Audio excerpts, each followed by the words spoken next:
So I'm going to be sharing with you some lessons learned from HROs today. And just a little bit about what that term means to us, because I think it's another throwaway term like operational excellence that can mean a lot of different things. HRO stands for High Reliability Organizations. We define an operationally excellent organization as an organization that executes its strategy more consistently and reliably than its competitors. So it has superior operational performance in safety, environmental, quality, reliability, productivity, those kinds of measures. An HRO is simply an organization that does that in a highly complex environment, okay, with a very complex, high-risk environment. So I'm going to share some lessons from HROs that you can incorporate into your organization and how you can use those to and leverage culture to drive operational excellence and better performance. So just a little bit more about myself before I go on, because I will use personal stories as I relate some of this to you, because I find that helpful. I also, like Andre, began my professional career in the Navy. I spent 8 years on active duty, 3 of those as an officer on a submarine, and then a couple of years after that teaching leadership and maintenance workflow processes, management system kind of stuff at the Navy Supply Corps School. Got out and actually had the opportunity to work for Georgia Pacific right after the Koch Industries acquisition. So I was very influenced by watching Koch Industries take over Georgia Pacific and implement their management, their market-based management and 10 guiding principles and the culture that came along with that. I eventually managed 2 different plants for Georgia Pacific, both plywood plants. Both around 500-person plants, one here in Houston, another one in North Carolina. And then I left and ran Owens Corning's largest residential fiberglass insulation plant in Dallas for a couple years before joining the firm. So my background is very much operational leadership, right? So again, I'll use some of those stories because I think we tend to come at this from a very operational background. Most people in our firm have had some level of operational leadership in their past. So the first thing, I think as Andre shared with you earlier, is one of the things that underlines our point of view and what we're going to talk about this morning is that we believe the world has fundamentally changed. Okay, we believe that the problem of today that people are facing is complexity. And just I call this my $80 slide. That cost me $80 to make. So you like it? Is it worth it? Okay, anyway, you haven't seen that before, right? So complexity, right? We believe that is the leading issue of the day. And we say that, the world has changed dramatically over the last 20 years. I think for most of us, the analogy of a frog in a boiling pot, right? Like as it's happening to you, you don't really realize it. If you take a frog, try to put it in a boiling pot of water, it will try and not go in because it's hot. But if you put it in the cold water and boil it, it will sit there and boil because it doesn't realize it's happening to you. And I think complexity is the same way for us, right? If you think about the technology that exists today, I mean, the iPhone or the BlackBerry that's in your pocket did not exist 20 years ago. We couldn't do those kinds of things. The things we can do in plants and in industry just didn't exist 20 years ago.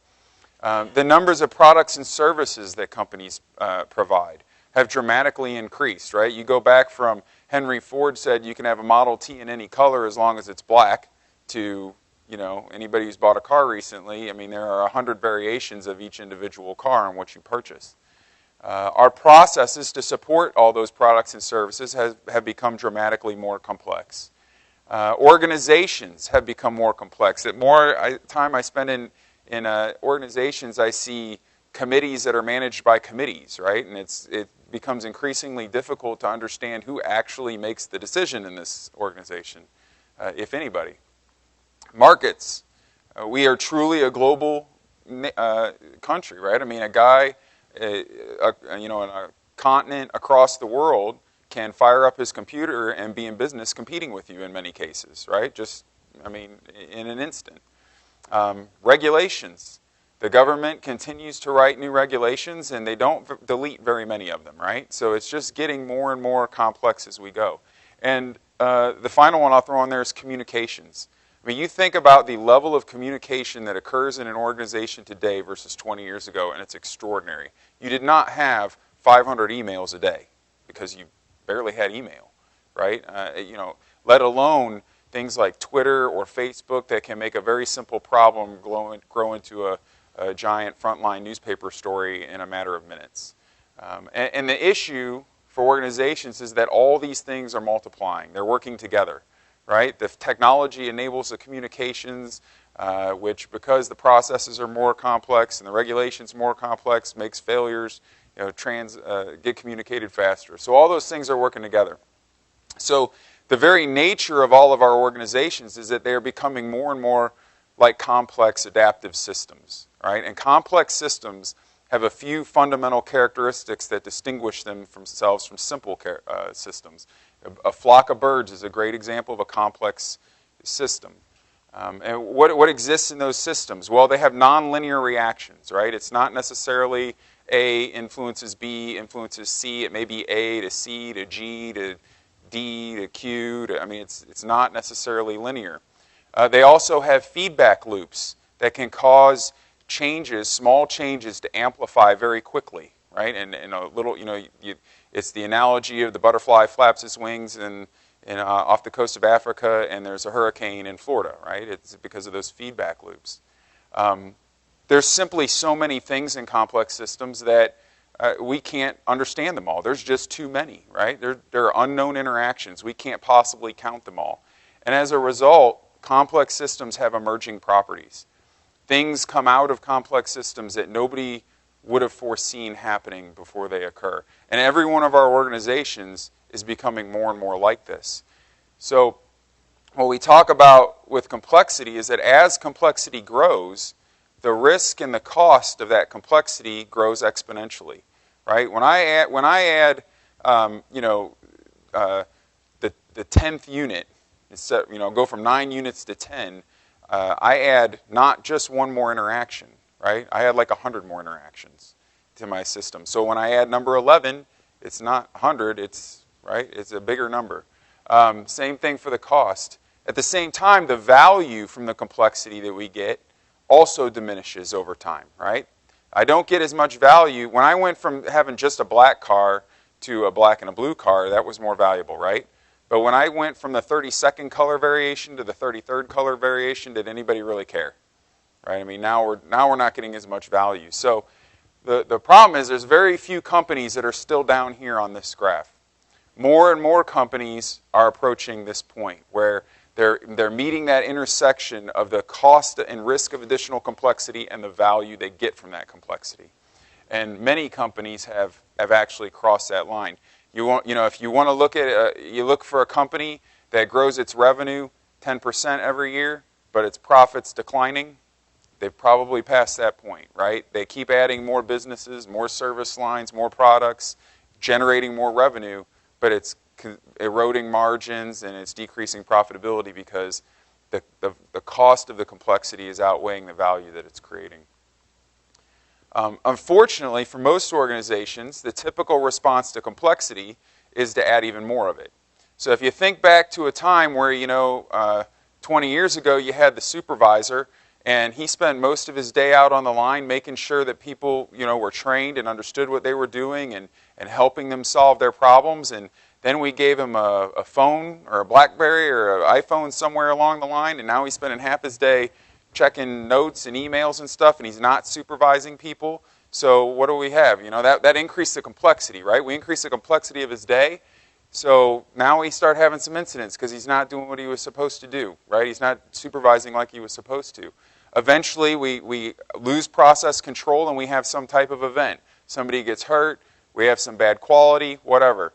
Well, what did most managers' response? Let's say we got somebody hurt, or we had a bad quality event because he had this new complexity on his phone. Well, you know what? We need to have a quality report every day.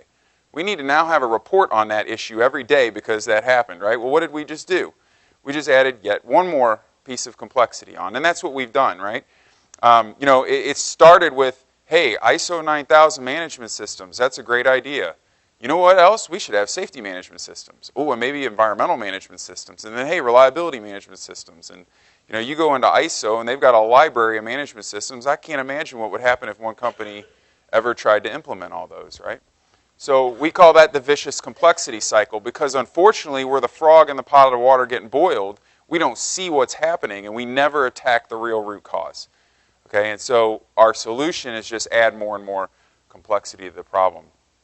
So unfortunately, as a result, what we're seeing is that these catastrophic events, these catastrophic incidents that come out of the emerging properties of complex systems are just becoming more frequent, right? I mean, you can think back to things like 3 Mile Island, Piper Alpha explosion, Texas City, San Bruno, Deepwater, the Fukushima Daiichi disaster, West Fertilizer Plant.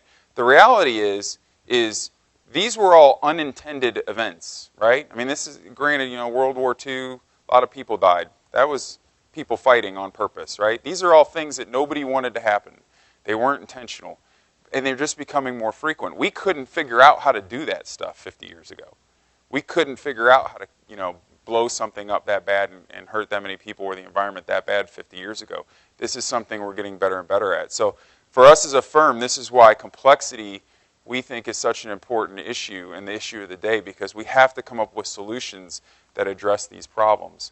And unfortunately, traditional risk management approaches don't help with this problem very much, because again, the systems are so complex and the events are so complex that they're almost impossible to anticipate, right? Yeah, in hindsight, we look back and we go, oh, I could see that was coming, but nobody imagined it possible before it occurred. They also happen too fast to address. It's that feedback loop property of complexity, right? That once a small issue all of a sudden turns into a big issue, and so we don't see them in advance in order to prevent them.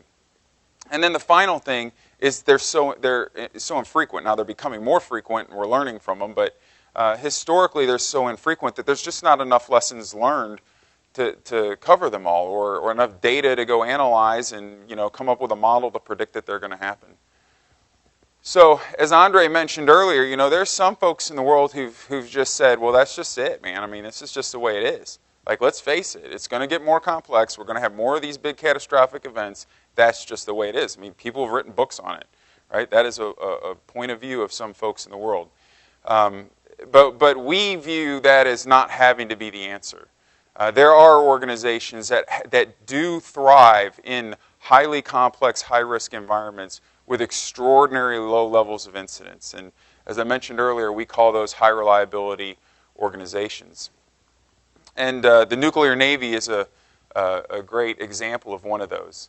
I think I'm out of slide. One of the things about the Navy, they recognized as they were developing it, as they decided, when Rickover said, hey, we're going to go put a nuclear reactor in a little metal tube and put it underwater, right?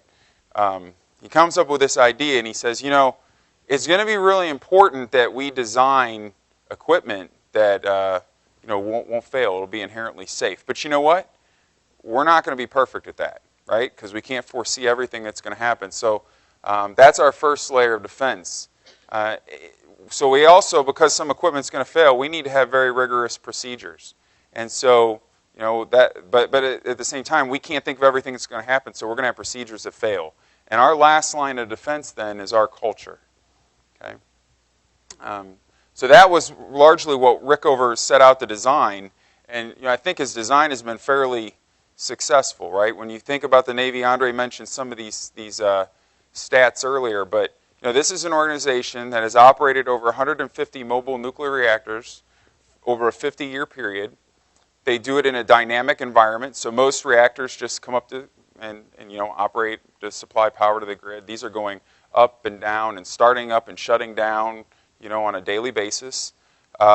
They operate in little metal tubes deep under the water at high speeds with an average crew age around 21 years old, and they change the entire crew over every 3 years.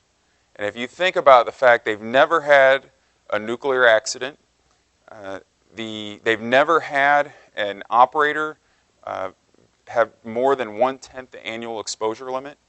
And those are just extraordinary statistics when you compare them to Russia or China or land-based nuclear reactor programs that have had many incidents. So they've been successful in that.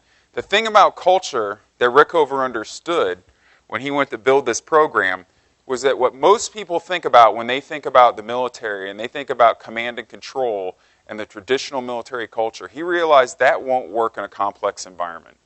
right? If we think about what's a traditional military culture, most people think of it as, follow orders, do what you're told, don't ask questions, don't question your superiors. And you know what? I mean, for my brethren in the Marine Corps, the Army, not to, at some point when you're telling a soldier to run up a hill at a gun, that's what you want. You don't want them to think about it. You want them to just go do it. But if you're going to operate a complex piece of machinery like a submarine, that's not going to cut it, right? And he realized that. He realized that he had to create a culture where having a higher level of understanding of what you were doing was important. Okay, it wasn't enough to just know what to do. You needed to know why. It was important that people follow procedures, but at the same time they have to question those procedures, right? And then they have to back each other up, because even though we're going to question the procedures, we may not catch every one of them. And the entire time we do it, we have to do it with integrity, right? Because if we can't trust each other, right, in a complex environment, we're sunk before we started. And so those cultural characteristics make up what we refer to as the pillars of the program. And Rickover said, the reactor safety and continuity of power rests on these 5 pillars. So just a little bit about what they mean. Level of knowledge. That is the principle that in a complex environment, if you're going to be successful, it's not okay for people to just know what to do. They have to know why they do it. It's not okay for an operator to push a button because a procedure said so. That's not okay. If they push a button, they need to understand why they push the button, what happens when they push the button, how that affects things upstream and downstream, what the risks are. There needs to be a degree of formality, right? Which means it means 2 things. First, it means we need to take our job seriously, right? That means we don't read comic books while we're sitting in the control room. There's a professionalism about our job, a seriousness about what we do, because we recognize the hazards that are associated with it.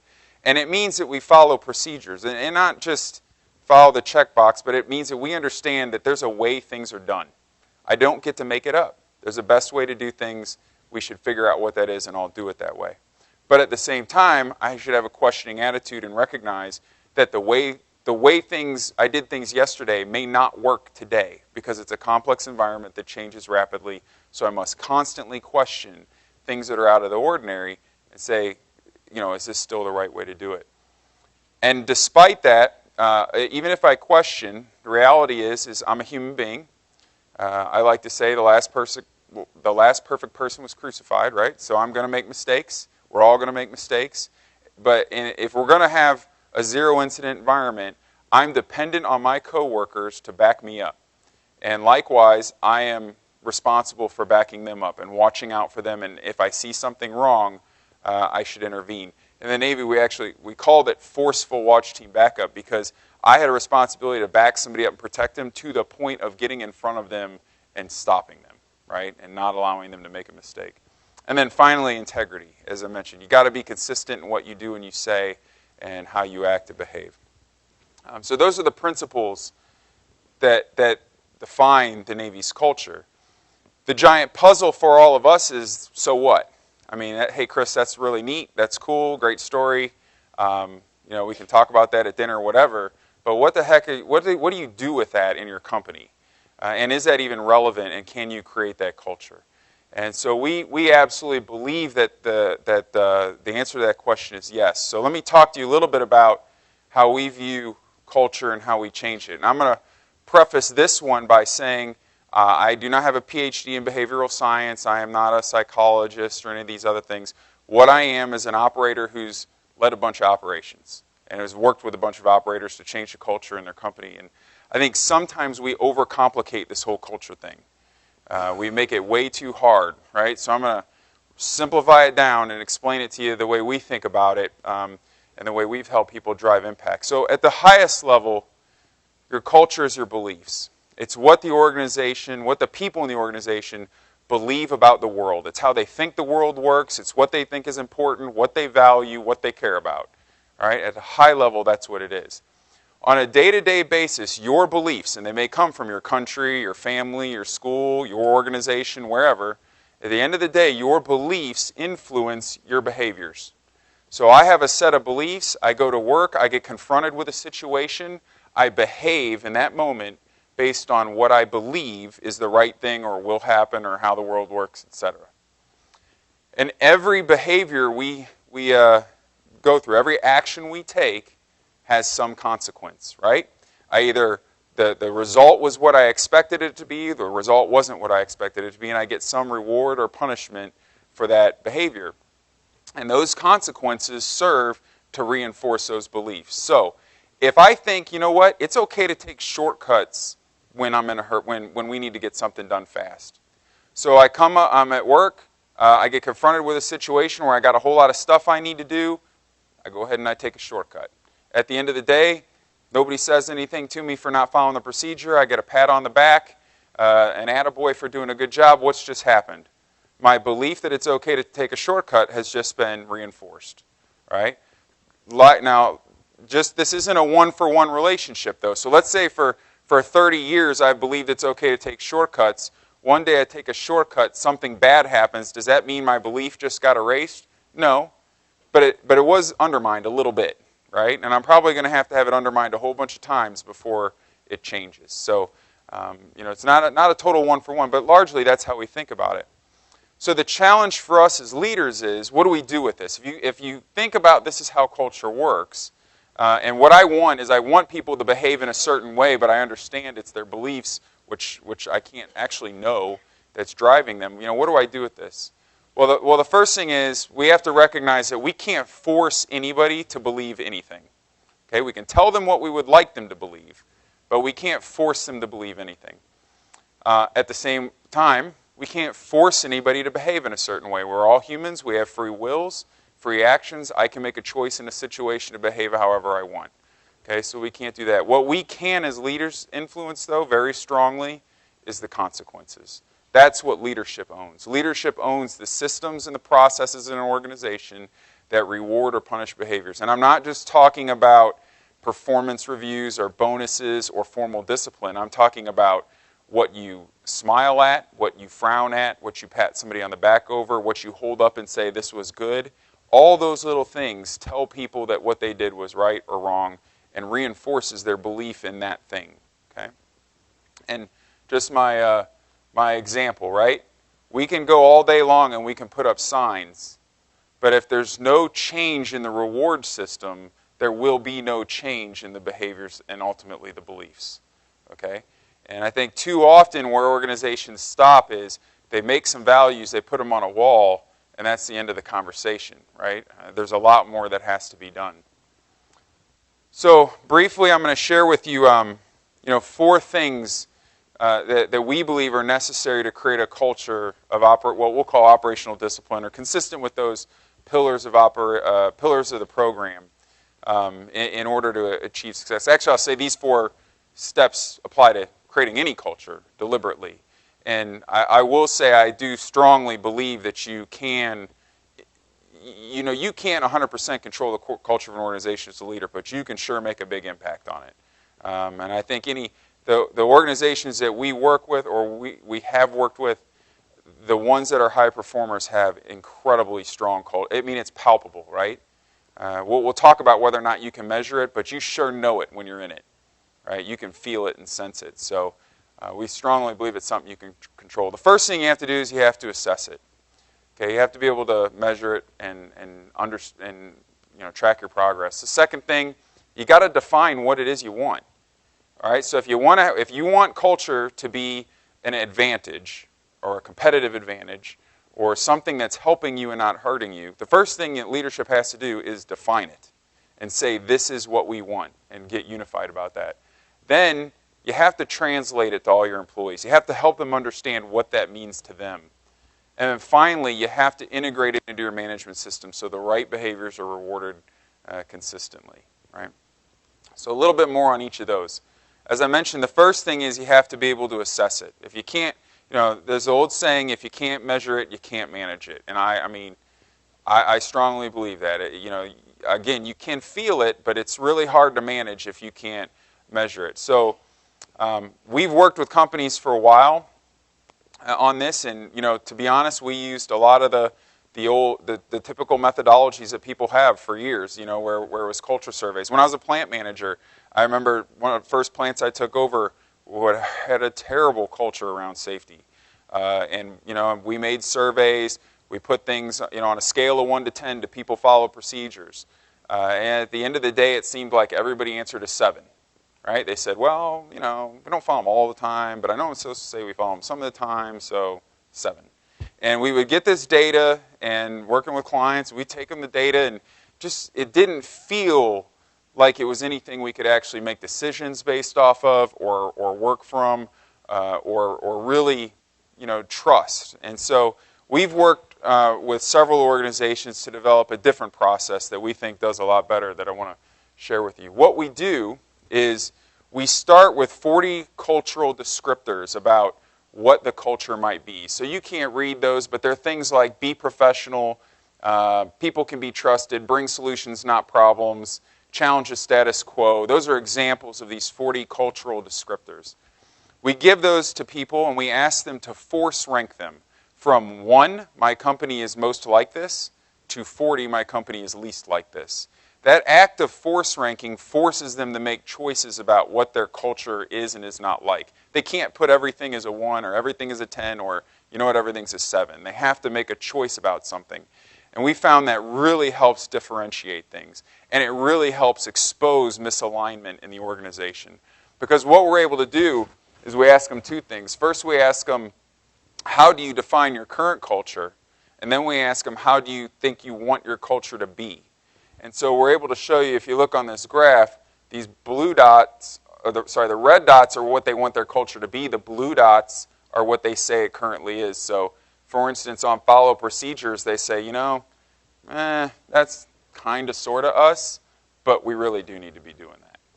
And so that begins to show some kind of, hey, there's a gap here in certain areas that we can work with you on. Another thing we've been able to help them do, we've done some of this same process with the nuclear Navy on a submarine, ran the exact same test with them.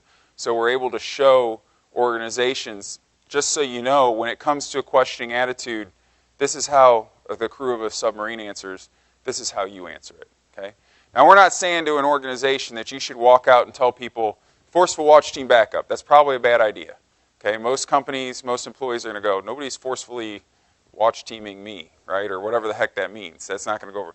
We're not saying that. You need to define what it is for yourself. You heard Mark and Shelley talk about what some of those challenges can be. One of the things that we found helps them is if you can give them an example like the nuclear Navy and say, let's start from there.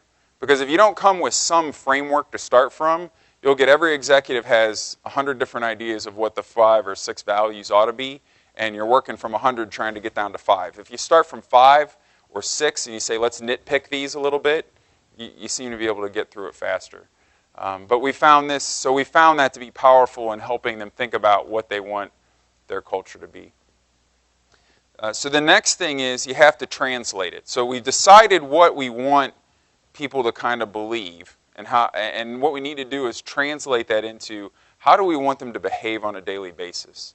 And this takes far more effort than most people ever give it credit for, right? And I don't mean effort in terms of man hours. I just mean effort in terms of I have to actually sit down and focus on doing this. I'll just give you a classic example, though. People will stand up and they'll say, one of our values is safety. Okay, so let's translate that to the workforce. Be safe. What does that mean? Right? Now, I'm a guy who goes to work every day. Do I not think I'm being safe? I'm doing what I'm doing because, I wouldn't do it if I thought I was going to get hurt, right?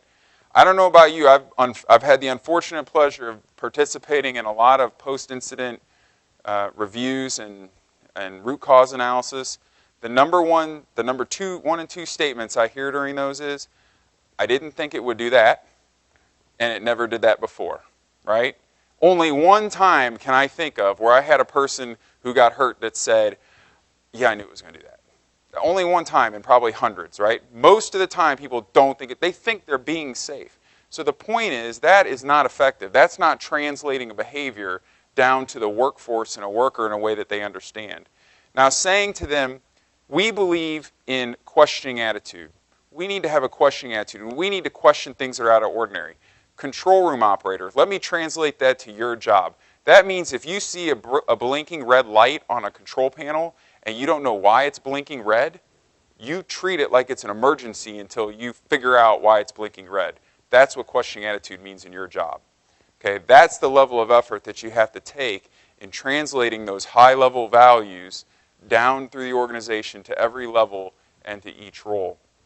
So this is just one example. I think Shelley's example of ineffective, effective framework, great way to do that, right? This is the behavior, this is not the behavior. This is questioning attitude, this is not questioning attitude.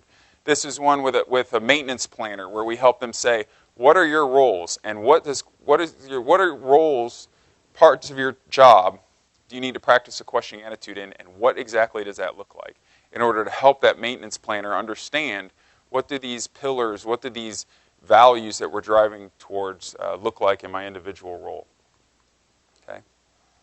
And the final thing is you need to integrate it into your management system. So as I mentioned before with the picture, with the fishing poles, if you don't integrate this into the things that you do, then it's just going to be words on a wall, and it's going to mean nothing. I think Shelley gave some absolutely fantastic examples. Incident management. This is another one, just integrating it into performance management. I know that Suncor has done that. A lot of some organizations, the organizations that I've seen that are really good at culture, definitely do this. When they evaluate employees, they don't just evaluate them based on results, but they evaluate them based on how they got those results, right? So it's nice if you got me good production and good safety, but if you didn't behave consistently with my beliefs, then I don't really have faith that you're going to do that in the future. I think you got lucky, right? So what I need to see is people who get results in the right way. They behave consistently. They got results by following procedures and backing people up and sharing knowledge. They didn't get results by taking shortcuts, hoarding knowledge, and undermining their teammates, right? You don't want to reward those people the same. So this is just one framework for how you might help somebody do that. Another thing, you're integrating those behaviors into incident investigation. So every incident, you're looking at them.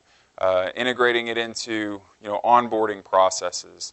Everywhere you get a chance, you're saying, how do I make clear to people what the right behavior is consistent with our pillars or values or whatever they are? How do I integrate that into everything people do on a daily basis?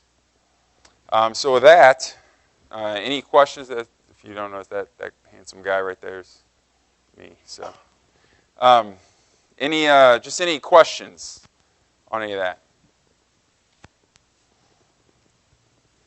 No? Shocking. Okay, yeah.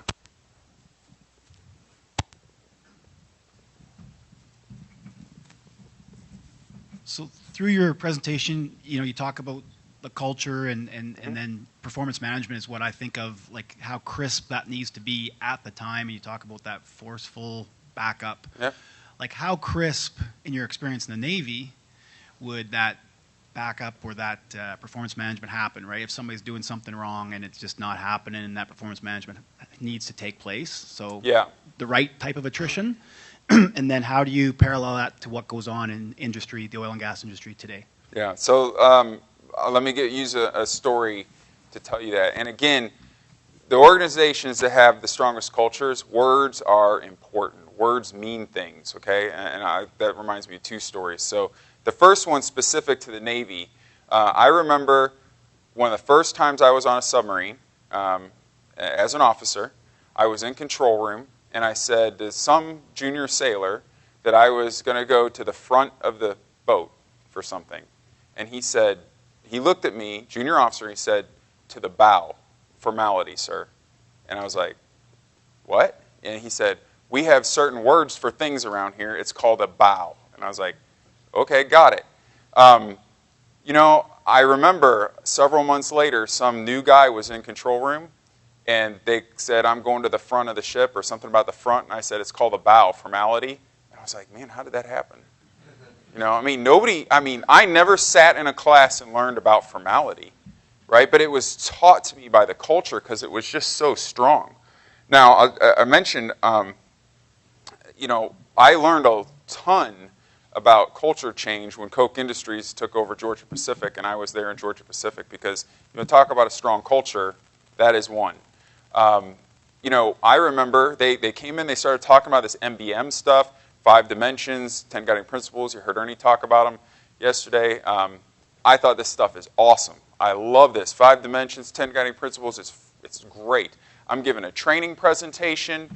I'm talking to all the plant managers, the other plant managers about it. And there's a guy from Coke in the room. This is all legacy GP people. Guy from Coke comes up to me at the end of the presentation. He goes, really great presentation, really spot on, but don't use those images and those words anymore. And I was like, excuse me? And he goes, you are not ready to train people on our culture yet, right? We have a certain group, the MBM group, who's going to teach people on the culture, but no, I was put to me very nice, in a very nice way, that he didn't need an enthusiastic amateur trying to explain to people what the culture was, because they had a very specific way they wanted it explained, that those words had been agonized on by Charles Koch and his leadership team, and they were not to be used in the wrong way. And so it really, as Shelley talks about in her journey, it was clear to her early on that she had to get that ELT just aligned on those words, right? And that those words had to be codified almost like scripture, that we don't change the definitions of these words. Questioning attitude means this. And, that's how you need to use it. And almost, the slides at Suncor used to say across the bottom of it, do not alter this slide without the permission of Operations Excellence, because they didn't want leaders saying, well, I think questioning attitude is something a little different, so I'm going to change how I want it to be. So, let me add to that. Give another story to kind of underscore that. In the Navy, these are very, very real. I mean, they're very tangible. These are almost physical things, and in a complex organization, they can almost start sounding more conceptual.